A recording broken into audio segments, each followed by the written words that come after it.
వీళ్ళ ఆస్తుల తగాదాలు, డబ్బుల పంపకాలలో హత్యలు చేయడానికి కూడా వెనకాడట్లేదు. ఆ రోజు ప్రభుత్వంలో ఉన్నప్పుడు శ్రీనివాసరెడ్డిని ఇదే ఆర్ఎస్ఆర్ స్క్వేర్ ముందు అతి కిరాతకంగా 8 గంటలకి చంపేశారు నడిబొడ్డున. అది కూడా ఆస్తుల పంపకాల వివాదము, డబ్బుల పంపకాల వివాదమే. వీళ్ళు ఆ రోజు ఏం చేసినారు? రఫా దఫా చేసినారు. ఈ రోజు ఏం చేసినారు? ఒక పక్కా ప్లాన్ ప్రకారము గొడవలు సృష్టించి దాడి చేసి, దాడికి గురైన వ్యక్తి రిమ్స్ కి వెళ్తే అక్కడికి కూడా ఎంటబడి ఆ వ్యక్తిని చంపజేసి, వాళ్ళకంతా తెలుసు ఈ స్కెచ్ అంతా. ఎందుకు ఆ మనిషిని చంపినారు, ఏం చేసినారు, ఆ దాని వెనక ఉన్న వాళ్ళు ఎవరు, ఈ కార్పొరేషన్ లో పెద్ద మనుషులు ఉన్నారని తెలుసు, దాని మీద పెద్ద తలకాయల సపోర్ట్ ఉందని తెలుసు, వాళ్ళ పంపకాల్లో ప్రాబ్లంలోనే చంపినారు. వెంటనే దానికి గాంజా మాస్క్ ఇచ్చినారు. ప్రతి ఒక్కరూ వాళ్ళు చేసిన నేరాలకి వాళ్ళు శిక్ష అనుభవించుకునే పరిస్థితి ముందులో ఉంది. వ్యక్తుల పేర్లు కూడా బయటకు వచ్చేసాయి.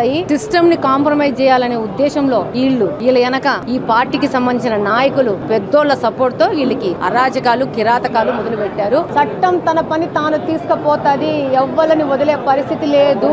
ఏం వైకాపా పార్టీ ఏమన్నా అధికారంలో ఉందనుకుంటున్నారా? తెలుగుదేశం పార్టీ ఉంది. నిర్మోహమాటంగా, నిర్భయంగా నేరానికి పాడుపడిన వ్యక్తులు డెఫినెట్ గా శిక్షను అనుభవిస్తారు. ఈ యొక్క విధానాన్ని కడప నుంచి మనం అందరం పాలదోలాల, ప్రతి ఒక్క సామాన్యుడు గుండె మీద చేయబెట్టుకొని నిర్భయంగా పండుకునే పరిస్థితిని కడపలో తీసుకురావాల్సిన అవసరం ఉంది.